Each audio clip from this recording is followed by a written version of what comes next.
Ito, hindi ko lang mapigilan yung sarili ko na siyempre masayang masaya. Ha? Alam ko masaya ka rin eh. Alam ko Gilas fans ka rin. Pero yun nyo, sa sobrang tagal na hinihintay ng mga Pilipino fans, ang Gilas fans na mangyari ito yung ganitong sa dinami-dami ng struggle na nangyari sa Gilas mula sa World Cup, simula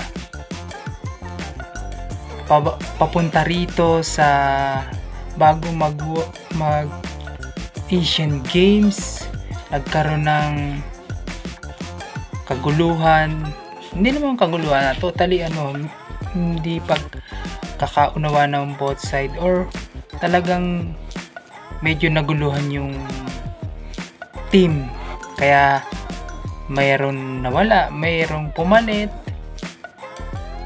kaya nagkaroon tayo ng sa umpisa pa lang hindi na maganda. Tapos nung naglaon, nagkaroon ng hindi magandang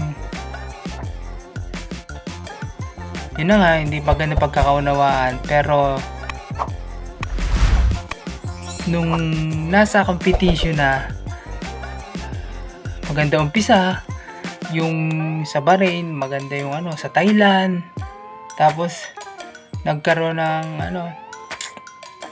pagdating dito sa may Iran, yun, doon ko naramdaman yung maganda talaga, na sabi ko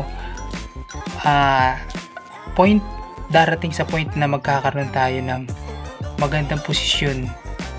At tapos lalong lalo na nung nakakatuwa yung naramdaman ko yung sa China, yung sabi ko kaya makuha yung gold nung natapos yung tinalo yung China.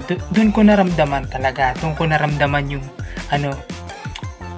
90% na kayang kunin ng Pilipinas yung gold kahit natambakan ng Jordan yung kasi gano'n talaga yung laro eh. Hindi naman natin masasabi na siyempre pag nagkakamali may adjustment.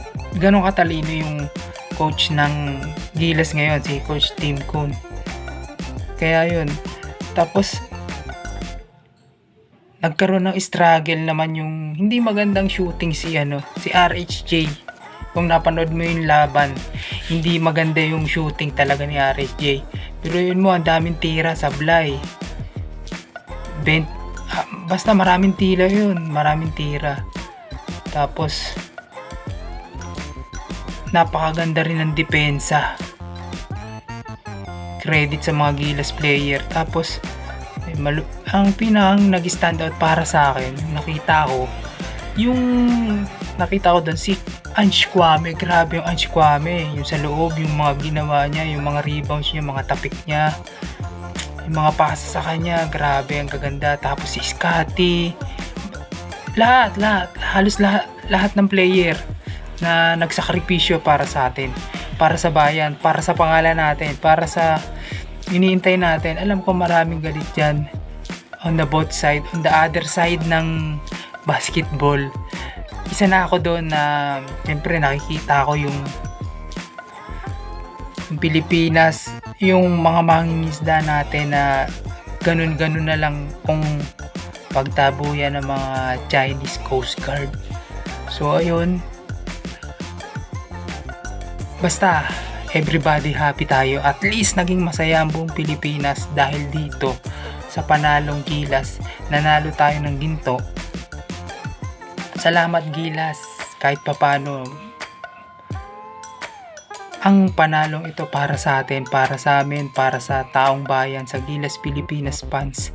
Salamat Coach Tim Cone, salamat Gilas players, salamat sa lahat-lahat. Nanalo tayo ng ito pagkalipas ng 62 years. 10 ang lamang, 10 points ang lamang. Congrats ulit sa Gilas, salamat. Anong masasabi mo sa pangyayaring ito sa Gilas? Comment down below. Thank you. God bless. Peace. Oops. Don't forget to comment, like, follow, subscribe para sa mga updated nating ganitong video. Thank you!